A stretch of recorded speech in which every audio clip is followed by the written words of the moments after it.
It was a bitter December morning in rural Ohio, just after 7 a.m., when the Harmony Junction commuter train groaned to life under a slate-gray sky heavy with the promise of snow. A thin layer of frost coated the gravel beside the tracks, shimmering like fractured crystals under the weak winter sun that struggled to pierce the clouds.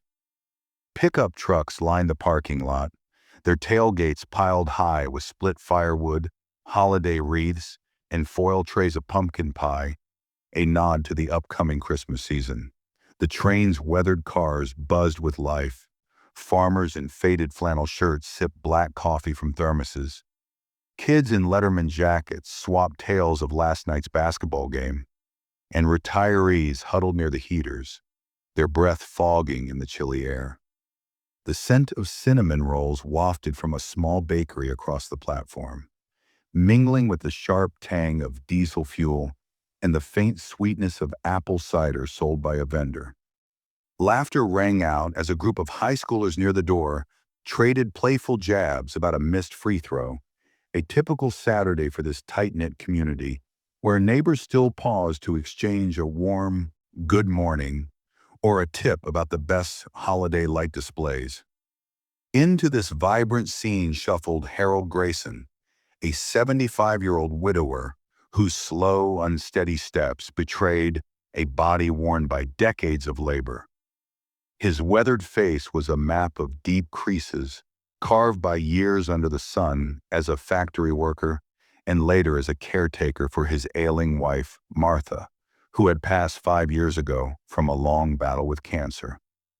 His pale blue eyes, once bright with mischief, were now clouded with exhaustion, though a faint spark of resilience flickered within them.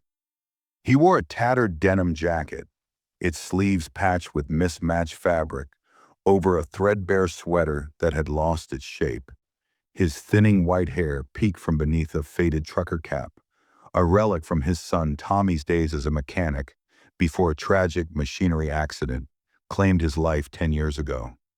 A worn backpack hung from his shoulder, its straps frayed and stained, holding a thermos of lukewarm coffee, a bottle of painkillers for his aching knees, and a crumpled photo of his daughter Emily, taken when she was a toddler. Harold had boarded the train with a singular purpose: to reach Dayton, where Emily now lived with her family, hoping to reunite for Christmas after years of estrangement caused by his pride in her busy life as a single mom. His savings had dwindled to nothing, eaten up by medical bills and the cost of keeping his modest trailer warm, but he refused to burden her, clinging to his independence with a fierce, quiet dignity.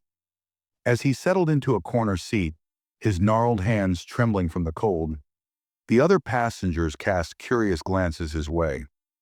A young mother with a stroller adjusted her child's blanket, avoiding his gaze. A businessman in a suit tapped away on his laptop, pretending not to notice. The train lurched forward, its wheels clattering against the rails, and a sharp voice sliced through the hum. "Tickets, please!" It was conductor Mike Larson, a burly man of 40 with a no-nonsense demeanor. His crisp white uniform, accented by a black tie and a badge gleaming on his shoulder, stood out against the drab interior. He moved with a brisk, authoritative stride, checking tickets with a practiced eye, his clipboard tucked under one arm. His gaze landed on Harold, who sat hunched over his backpack. "Hey, old-timer, got a ticket?" Mike asked, his tone gruff and impatient. Harold's voice was a soft rasp, barely audible over the train's rumble. "Son, I don't have one. No money left, but I need to get to Dayton. My daughter's there. It's urgent. It's Christmas, you see." Mike's jaw tightened, his eyes narrowing. "Urgent for everyone, pal, but this ain't a free ride. Get off at the next stop. We'll toss you out." A heavy silence descended on the car. The high schoolers stopped laughing, their eyes darting between Mike and Harold. The mother pulled her stroller closer, her lips pressed into a thin line. A retiree near the window adjusted his glasses, staring out at the passing fields. Harold clasped his hands, his voice trembling with desperation. Please, I'll call my daughter when I arrive. She'll send the fare, I promise. It's been years since I've seen her. Mike's expression remained stony. Promises don't pay the bills. You've dodged the fare, and now you'll pay with embarrassment. He blew a shrill whistle, the sound echoing off the metal walls, and signaled the guards standing at the far end. Drop him off at the next station. These freeloaders are ruining the system. The guard, a lanky man with a weary face, nodded and started toward them. Harold sat still, his shoulders sagging, his eyes no longer downcast but filled with a quiet, unspoken pain that seemed to radiate through the car. The passengers shifted uncomfortably. Some averted their eyes, scrolling through phones. Others whispered to each other. A teenage girl in a Letterman jacket smirked, muttering, "Guess he thought this was a handout line." Her friend giggled, snapping a quick photo. A burly farmer in a plaid shirt leaned back, tossing a lazy, "Come on, Grandpa, you're holding up the train." The words stung, but Harold remained silent, his gaze fixed on the frost-dusted window as the train slowed at a desolate stop. A small platform surrounded by barren fields, the wind whistling through the skeletal trees. Mike grabbed Harold's arm, his grip firm but not gentle, and pulled him to his feet.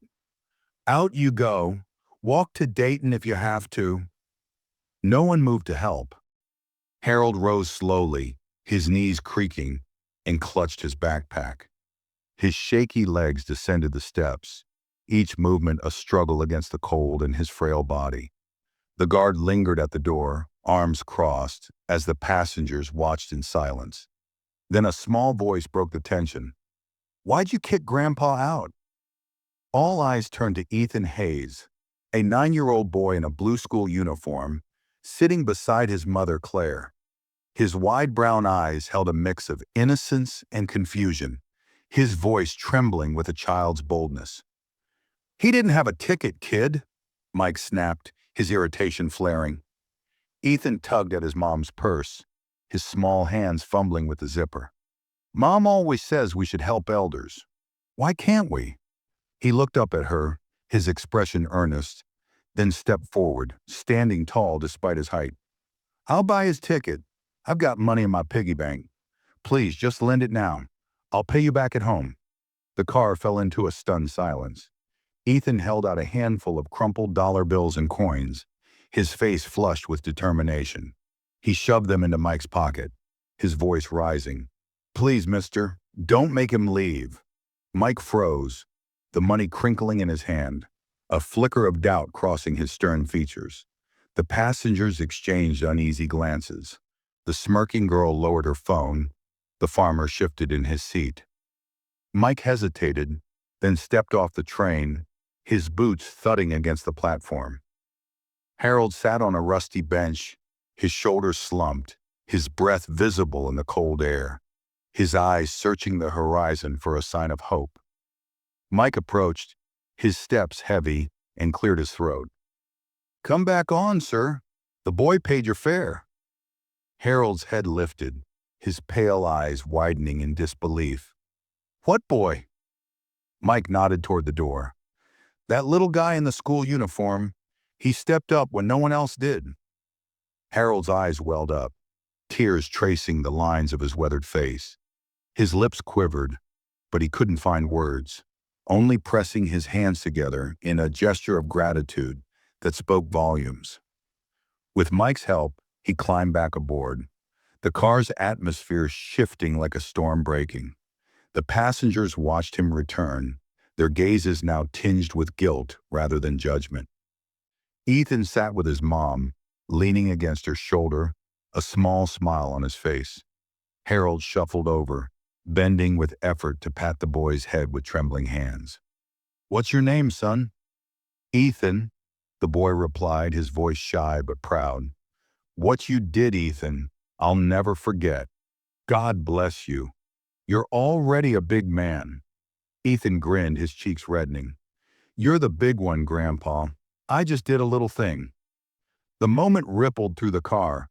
A middle-aged man in a worn coat stood, offering his seat. "Take this, sir." A woman with a knitting bag shifted to make room, her head bowed.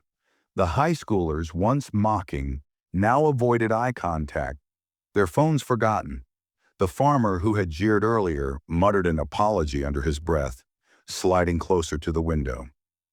Ethan's small act had awakened something in them, a pang of conscience, a flicker of shame. Mike returned to the car, his usual bravado gone, his shoulders slumped. "I'm sorry, sir. Duty hardens the heart sometimes, but that kid reminded me. Being human comes first."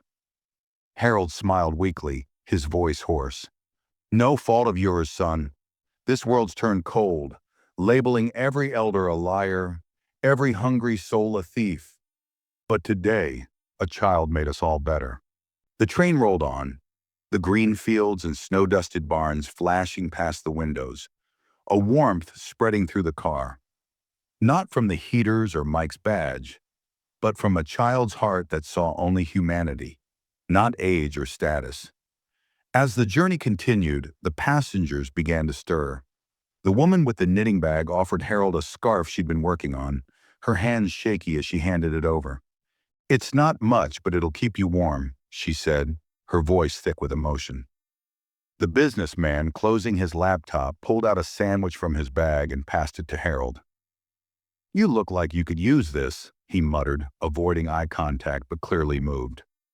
Even the teenage girl, her earlier smirk replaced with regret, scribbled a note and slipped it onto his lap. "Sorry, you're tougher than us." Harold accepted each gesture with a nod, his eyes glistening. He turned to Ethan, who sat quietly beside him. "You started something here, kid." Ethan shrugged, his innocence shining through. "My dad says we should help when we can. He's a firefighter, always saving people." Claire, Ethan's mom, listened with tears in her eyes, squeezing her son's hand. "You're your father's son, Ethan. I'm so proud." The car grew quieter, the clatter of the train filling the space. But the air felt lighter, charged with a newfound sense of unity. As the train neared Dayton, the passengers began to share their own stories.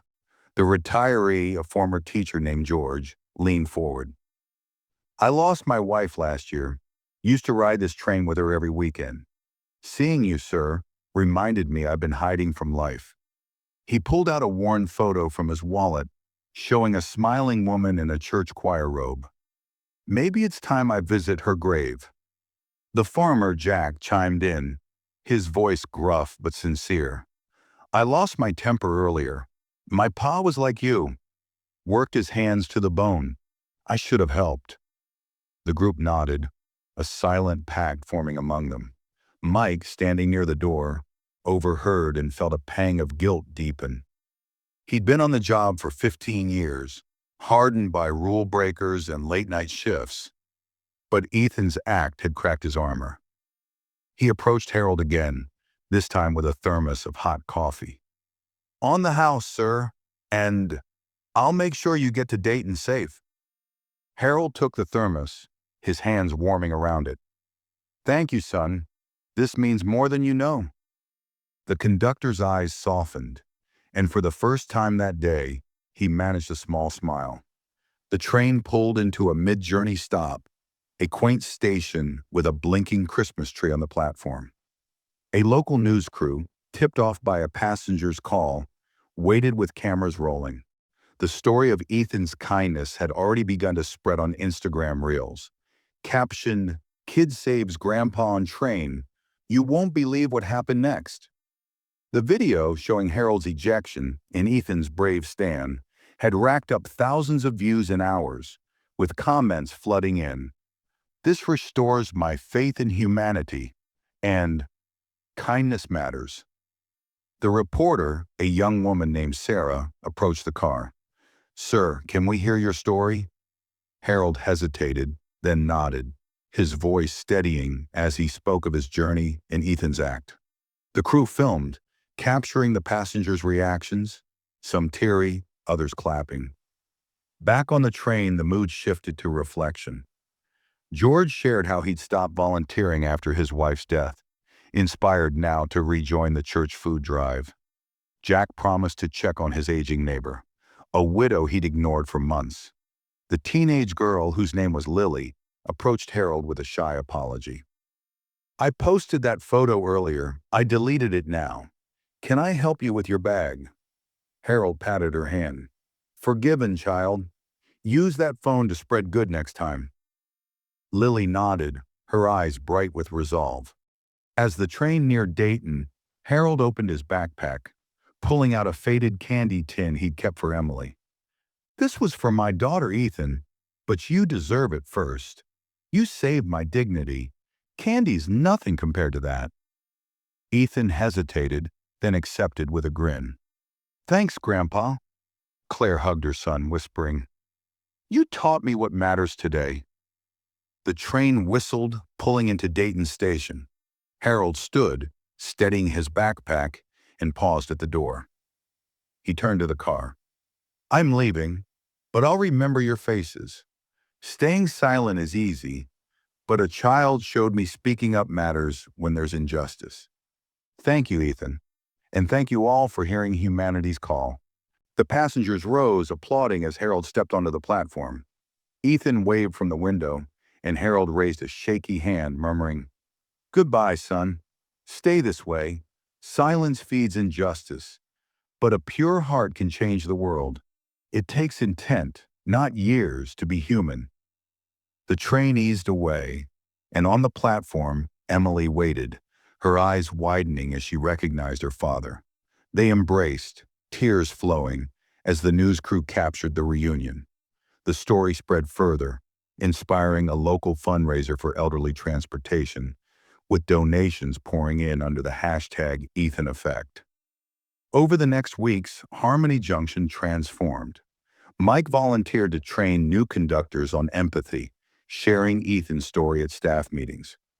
The community organized a silver support program, offering free rides and meals to seniors. Lily started a school club to combat bullying, citing Harold's dignity as her inspiration. George reopened the church food drive, drawing record turnout. And Ethan? He became a local hero, his piggy bank refilled by strangers, his smile a beacon of hope. As snow blanketed Main Street, the question lingered in the crisp air. When will we all rise to meet our better selves?